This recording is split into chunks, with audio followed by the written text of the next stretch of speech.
The irony of it is crazy to say, but seeing that sense of community, like knowing that you can knock on the door next to you and say, hey, y'all got some sugar? You know what I mean? We ain't had no sugar, and they give you sugar So or whatever. as long it as was. you were from that community, pretty much you guys were all okay there. Yeah, I ain't know I was poor until like I got older. Like so I was like grown. Like I was like, dang, we had it hard, but I didn't know that. My mother is the greatest mother that ever lived, and she's still alive, mashallah. And it's like I could complain about my dad being not around, but that would take away from my mother's greatness. So I'd rather praise my mother than disrespect or disregard my father, because he still played a part in giving me life. He gave me a slam, and my father was great musically, so I got so much from him without even knowing. You know what I'm saying? So, but my mother, the reason why I'm the man I am, I said this on another interview, the reason why you even want to interview me is for the things that my mother instilled in me. You know what I mean? So I'm always grateful to her. So I didn't know it was like crazy living up there. But now when I look back, you know, like my kids, mashallah, they were born to a very good life. My kids don't have a clue what that life is like. My kids wouldn't, like, you know what I mean? Like I tell their mother all the time, you know, just something as simple as like eating out. Like when I was little, eating out was like a holiday. Like my kids eat out 4 or 5 times a week. They're not even like, I don't want to say they're not grateful, but it's not a big deal for me to be like, hey, let's go get some Chick-fil-A or something like that. That's normal. That's just like lunchtime for us.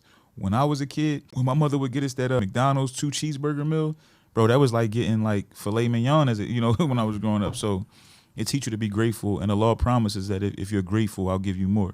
So I'm super one of my grateful. favorite quotes, too. Yeah, I'm It is true. I'm super grateful. And you know what?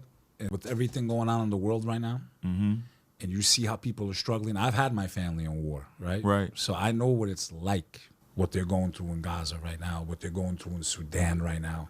No one mentions our brothers in China, the Uyghurs. It's like they've been forgotten. Congo, you know, ghetto America, the Rohingya, the Rohingya everywhere. You know, I'm on the front lines, like you are, battling Absolutely. these misconceptions of our faith, that it's a violent religion, that we're full of hatred. You know, you got people fueling this hatred.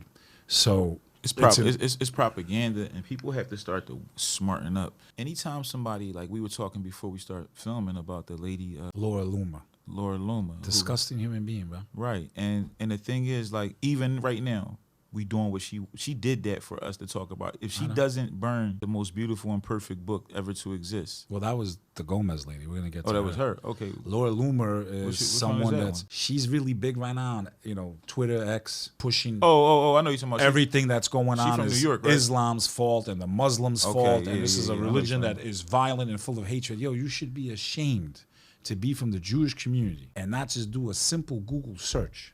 How were Muslims treated? How were Jews treated under the Muslim rule? And the only argument they have is about one tribe that was wiped out during the time of the Prophet.